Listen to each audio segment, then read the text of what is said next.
Hey, this is Cameron, and welcome to the reaction log. Whoa, whoa, whoa. Hey, you're not seeing this right now, but at this very moment, if you're watching this the day of, I'm actually on the road. I am in Troy, Alabama, participating in a guitar competition. Also, something else that has happened is that I performed for my school. Not gonna say the name of that school, but I'm sure you can figure it out based on like the weather patterns of the last 2 weeks of looking at my window, because some of you are like that. It's weird, it's creepy, it's scary. But I also did a small little performance on stage in front of real life people, not just a camera, and hopefully those two things went well. They haven't happened for me yet. They have happened in real life by the time you're watching this. It's a little bit confusing. I feel like it's kind of like a Tarantino movie. But here's what I want to do. I want to prepare for those performances by watching somebody who I know can perform really well. He's actually my former teacher. He hasn't been featured in a while. It's Brandon Acker.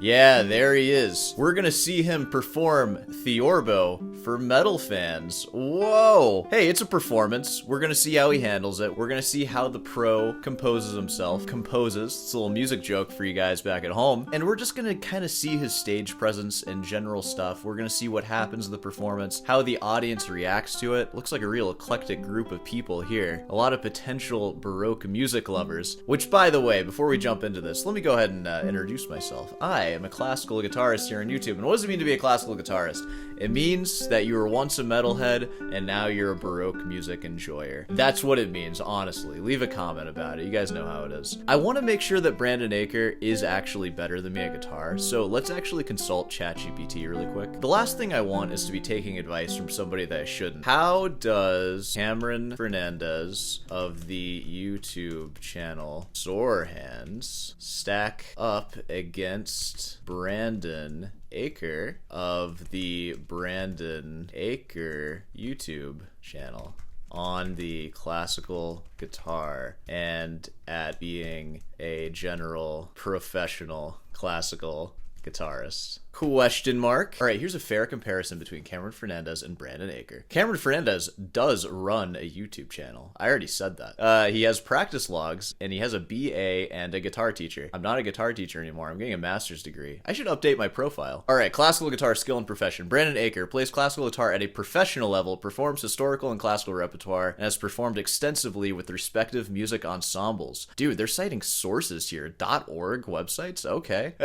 Cameron Fernandez plays classical guitar on camera. Ooh, it's a little mean. All right, come on, guys. And discusses technique / practice, but his primary identity on YouTube isn't that of a traditional classical performer. His videos are often commentary driven with reactions and critiques. There's less public evidence of high-level classical performance videos geared towards serious repertoire or recital-level playing compared to Brandon's documented performances. Okay, I think I've seen enough. I have a couple of performances. They're small performances. They're not like legit recitals or anything, granted, but I'm still pretty nervous about them because it's kind of a first for me. So what I want to do is see Brandon under pressure just to see how he handles himself, and maybe we can get some inspiration about how I can act. Maybe he'll say a one-liner that's like really dope and then I'll say that too. Okay, before we actually watch this, I'm gonna make fun of every single one of these people.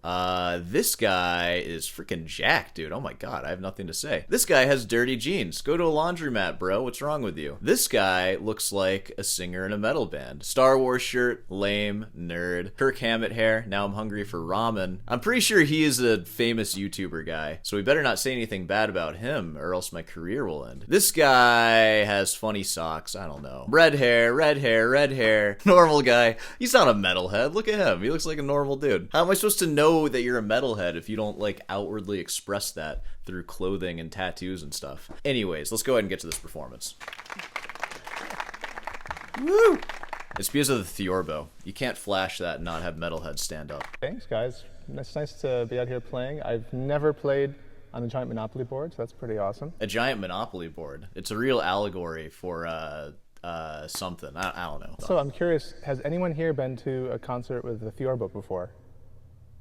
No? I guess that's not surprising. I don't even think I've been to one with a Theorbo. Play a little Theorbo. A little Theorbo. And then a little bit of classical guitar on a steel string, because it's the best instrument I could find. I'm sorry, can you say that again? And then a little bit of classical guitar on a steel string because it's the best instrument I could find. So you could find a Theorbo, but you couldn't go to Guitar Center and pick up a Yamaha classical guitar. The best instrument you could find was a steel string guitar. I want to see this steel string. This thing better be like a 1967 Martin or something, which is still worse than a $300 classical Yamaha, by the way. He's just going out there with a steel string. Wild. Normally this would be like you would expect like a classical concert, but I actually just like sliced my finger open just before we started, so I might bleed everywhere, making this the most metal concert of the week. So we'll see what happens. Nice. Invented around 1580 in Italy, and it was really popular until like 1750.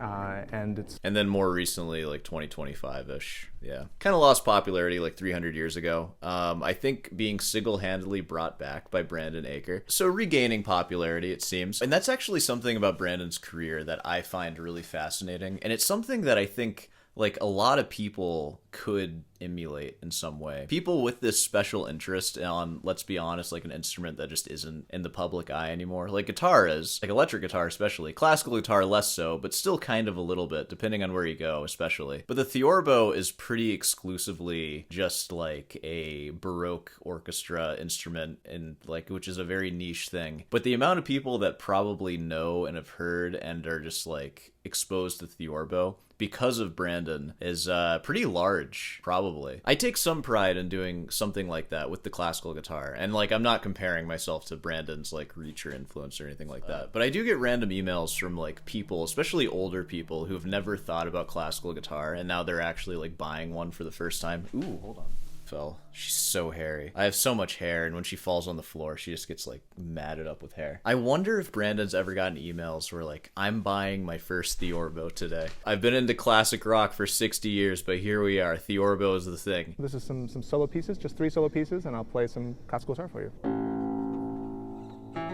All right, we're getting into a performance now. Oh, and we actually get a little sneak peek of the steel string he's going to be playing there. Look at that thing. I can't believe he's doing that. Really relaxed and cool posture. Legs crossed. That's like, they don't teach you that in conservatory, I'll tell you that. That's some like that's like a hidden skill that you have to unlock. I don't know if I have the courage to do that tonight or in the competition. But all right, and it also appears that he's mic'd too. You didn't get a piezo for your Theorbo? All right. I'm just kidding. Could you imagine? Also, I want to point out he's very likely playing gut strings because, you know, it's a little too gruesome for me personally. I'll stick to my carbon. But this is technically a metal show, so it's pretty appropriate here. All right. Let's see what we got. We're just going to watch a concert now.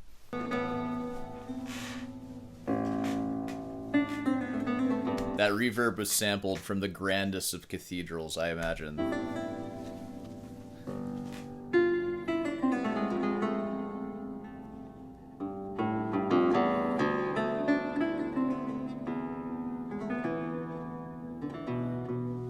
God, I'm glad these metalheads get to hear some real frickin' Baroque music now.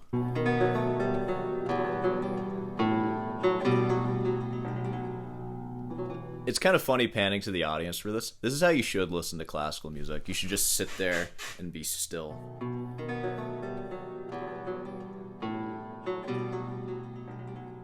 You should look deeply upset. That's one disagreement I have with Rick Beato whenever he plays Bach on his channel and he kind of dances around to it. No. You're not supposed to do that.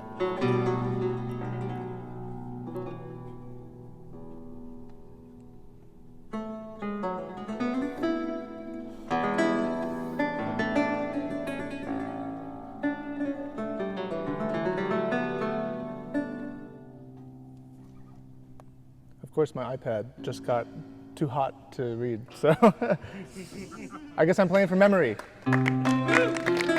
Dude, my head would be exploding if that happened to me. Oh my god. Your iPad shutting down from the heat is the equivalent of like filing your strings down on your violin so you end your show just on the last string. This is the drama of the performance. We're on the tightrope now.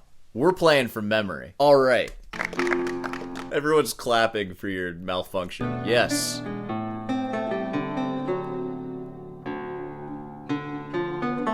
That's wild to me. Like, if you weren't gonna play from memory already, but you just went ahead and memorized your music well enough to where you, like, probably could get through it, and now you actually have to do it. I wonder what kind of pressure he was feeling there, because he is also a very experienced performer. So I imagine this kind of situation where you're playing for metalheads, like, outside, and it's extremely casual, it's probably not that big of a deal for him. So I'm left wondering, how much did that really elevate his anxiety? Yeah. Dude, take the power away from the piano. This is the original extended range guitar. You think he's just making it up at this point? He like doesn't have the sheet music. It's not like any of them would know.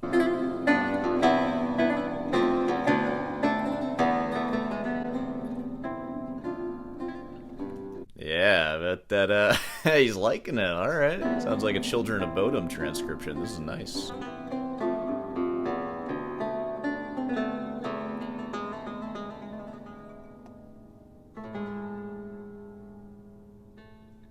Ooh, really on the edge of my seat on that last one. Did they all put on their black shirts on purpose just for this? This one metalhead is really wigging me out. Like, he is not representing in any kind of way. He's wearing a Carhartt shirt. Carhartt, is that how you pronounce it? Isn't that like a southern, like, redneck brand? He's more like a Pantera metalhead. I get it. I get it. Crazy. He's playing the PRS. Wherever they are, like California maybe, I don't know where they are, but the best they had to offer was a PRS acoustic guitar. Amazing. Guitar music. Basically, you have your thumb playing eighth notes, and between every single thumb you have to fit 3 fingers, ring, middle, index. So, like that. And it creates the illusion of 2 separate instruments. This is Memories of the Alhambra, or Recuerdos de la Alhambra, also by Francisco Tárrega. So Brandon is actually doing something right here that's really important, I think. It's like a very mini pre-concert lecture that's going to give the uninformed audience, because they're freaking metalheads, they don't know nothing. He's just sort of informing them and letting them in to what they're about to hear, just to give them something to latch onto. So they're hearing that bass line that he played, and they got that, and now they understand that he has to fit fingers in between, and then even gave them an example. I feel like that will just generally elevate the experience for someone who's never heard this before. Of course, when I listen to somebody play this, I know what I'm getting into, and I'm listening for their interpretation. But if you don't know anything about the music, these kind of program notes can be really useful. Something to keep in mind, you don't always have to just stiffly walk onto stage and bow and then just start playing and, you know, let everybody just interpret how they will. You can help people out, and I think that that's good. Let's hear him play frickin' Alhambra on a steel string guitar. Let's watch Brandon just shred his nails. Oh, he's going pretty quick too, alright.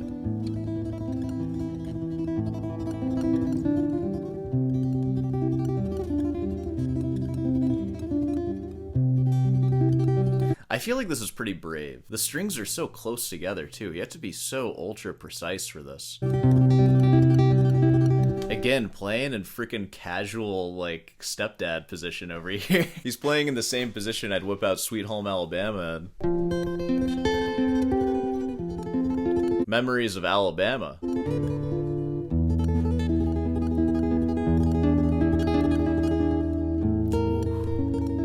He's getting a lot of power with that tremolo too.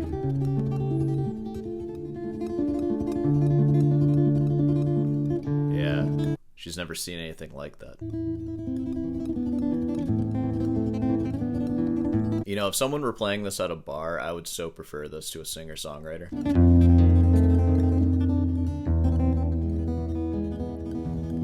What are you crying? You're gonna be a little crybaby on this video? I think the Baroque counterpoint was a little too much for them. That was a little too, like, in the deep end. They're connecting with the romance of Tárrega, though. That's nice.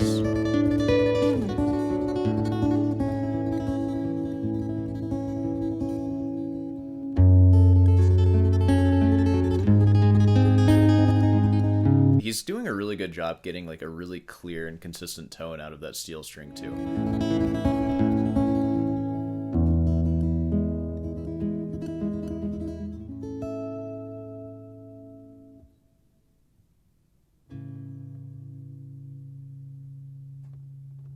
I want to look at one audience member here, and I think it's actually the famous guy. Just pure contemplation. What else can you do when you're listening to this kind of music? You know, It ain't Ichika, it ain't Marcin, but it's just some honest music, and that's all there is to it. Okay, let's go ahead and wrap this one up here because I am in a time crunch. Oh man, I'm taking it off already. Sorry, everybody. I'm going to be playing Bach on stage in about 5.5 hours. I need to make sure I actually have it memorized. I need to make sure my nails are right. I have this horrible urge to start filing my nails because I feel like they're not good enough right now. So I wanted to make this video because I feel like that was a pretty cool performance. Kind of unusual. The steel string aspect was crazy. It's like, alright, we have a Theorbo, but we can't even find a classical guitar anywhere in California. Wild. I don't know, maybe you just wanted to play a steel string. I get that. Sometimes I want to play a steel string too. I would never post about it. That's a behind closed doors sort of thing. But you know, it does happen. You sometimes dabble in the dark arts, I get it. But I'm gonna try to take that as inspiration. I'm gonna try to have a calm and collected demeanor just like he did. Maybe not quite as calm and collected. My feet are still gonna be on the ground, but you know, maybe one day I'll get there. Anywho, I think we can go ahead and wrap this one up here. Hey, if you made it this far, of course, be sure to like and subscribe, share, I don't know, do all that stuff. Hey, are you competing in the Troy University Guitar Festival in Alabama? If so, maybe you'll see me there. Feel free to say hi. And of course, if you are competing, feel free to play worse than you normally would, so I get a better chance at placing higher than I would have otherwise. I do appreciate that. Hey, maybe representatives from Augustine will be there and I can bother them. I can ask them for a sponsorship and I'll be like, do you know who I am? Do you know how important I am? And you're not gonna give me a sponsorship? I'll do like some of that stuff. And if you do see me at any of these festivals, don't be alarmed if I say things like that to you, or I'm like, get out of my face. Who do you think you are? You think you can just come up to sore hands like I'm just some nobody? Don't be alarmed if I do that. Do film it though, and like get videos of me being just really nasty to you and then post them. Hashtag the real sore hands. That'd be a fun way to end the spring semester maybe. I don't know what I'm saying anymore. I'm about to leave. I'm about to go on a road trip for a really long time. This is the last video. Last video until I get back home. Alright, well, I hope you guys are doing well. I hope you're practicing and enjoying music, whatever kind of music you play. Even if it's just like, just music I don't respect at all, that's fine. Alright, I'll see you in the next one.